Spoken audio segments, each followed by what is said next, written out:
Bienvenue sur la chaîne Bookish Bullish. Aujourd'hui, je vais vous faire un book haul, le book haul de fin mai. Alors, c'est un book haul spécial boîte à livres parce que, voilà, et puis c'est tout. Et puis voilà, et puis c'est tout. Il y a juste celui-là qu'on va commencer tout de suite. Il y a juste celui-là que c'est ma mère qui l'a trouvé aussi dans une boîte à livres. Christian Jacques Nefertiti, L'ombre du soleil. Je ne sais pas de quoi ça parle, vous découvrirez ça dans un bilan lecture. Voilà, parce que voilà, je suis fan d'Égypte et Christian Jacques écrit principalement, ou peut-être uniquement, sur l'Égypte. Et puis le livre est tout simplement magnifique, donc ça m'intrigue vraiment. Ensuite, donc 7 livres, donc 2 boîtes à livres. Alors c'est très éclectique. J'ai vu ça, qui n'est pas mon genre de d'habitude. C'est Qui es-tu Alaska de John Green, par l'auteur de Nos étoiles contraires. Donc je n'ai pas lu Nos étoiles contraires, mais donc en fait c'est de la romance ado. Donc là on est avec la vie de Miles Halter n'a été jusqu'à maintenant qu'une sorte de non-événement. Décidé à vivre enfin, il quitte le cocon familial pour partir dans un pensionnat loin de chez lui, et ce sera le lieu de tous les possibles. Donc voilà. Puis le titre m'a intrigué, Qui es-tu Alaska? Voilà. Donc, une question en titre, et en plus ça m'intrigue. Bref, voilà. Donc j'ai pas l'habitude de ce genre de lecture. Pareil, la couverture m'a fortement intriguée. Enfin, j'ai beaucoup aimé. J'ai eu celui-ci que je viens de lire. Donc il y a un bilan de lecture de ce livre sur mon. J'ai posté aujourd'hui, on est samedi 6 juin. Je viens de poster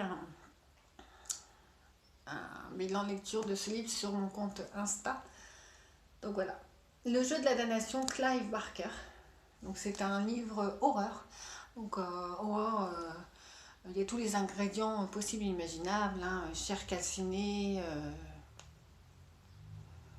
comment dire, des yeux qui sortent de leur orbite, ventre à boyau à l'air, mais c'est pas gore, c'est dans le contexte de l'horreur. Ça jongle entre l'horreur et le surnaturel. Il y a toute une histoire autour de ça. Donc déjà, je vous lis les premières du synopsis. On est avec Marty Strauss, qui est un petit criminel, voilà. Il est incarcéré, et puis un jour, on lui propose un petit deal. Le directeur de la prison lui propose un deal, c'est de s'occuper de Monsieur Whitehead dans son domaine, dans sa propriété. Par contre, il doit être sous ses ordres, parce que s'il échappe à ses ordres, il retourne en prison. Donc voilà, c'est le deal. Et puis là-bas, il va se passer tellement de choses. Donc c'est un livre d'horreur, donc attendez-vous bien qu'il se passe des choses un peu cheloues. Déjà, la couverture parle beaucoup. Voilà. Donc un jeu de cartes, la mort, le feu. Voilà, donc voilà. C'est la première fois que je lis de Clive Barker, c'est un confrère de King et de Stephen King. Et bon, bah c'est un bon. C'est pas un bilan lecture que je suis en train de vous faire là, c'est un book haul. Donc j'ai eu ça. Et je vous en ferai un pour la prochaine vidéo, désolée, mais c'est pas le principe. Ensuite, j'étais embarquée dans le truc là. Ensuite, j'ai trouvé ça. Pareil, c'est pas un genre que je lis, mais je m'attelais à plein de genres. Tous les genres possibles, bien sûr, ça m'a attiré. Hein, je vais pas prendre ce qui m'attire pas. Diomède Alpha de Olivier de Paris. Voilà, de Paris, je ne sais pas. Donc, à voir comme ça, je crois que c'était un livre de science-fiction, mais apparemment pas tellement. Donc, fruit le plus abouti du génie génétique. Dennis Trenton possède tous les attributs du parfait soldat, athlétique, puissant, combatif, rusé. Il dispose également d'un talent unique lui permettant de lire les pensées d'autrui. C'est quand même assez, ouais. D'infléchir leurs cours et de fouiller dans leurs souvenirs. Donc oui, ça a l'air assez... Je sais pas c'est quel genre. Mais bon, j'aime bien ces petits livres. J'adore ce format. Comme ces formats, tous ces formats, par le jeu de la narration, sont des formats moyens en fait, entre le poche et le grand format. Même ceux que je vais vous présenter après. Et j'adore à lire, c'est tellement agréable, je trouve. Donc voilà, si vous connaissez, sans spoiler bien sûr, dites-moi si vous avez aimé ou pas.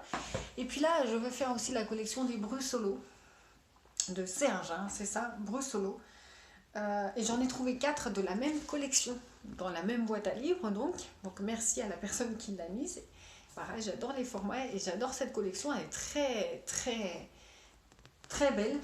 Donc c'est la collection, alors bon, thriller, mais c'est, je sais même pas qui fait ça. Serial thriller, diffusion Hachette.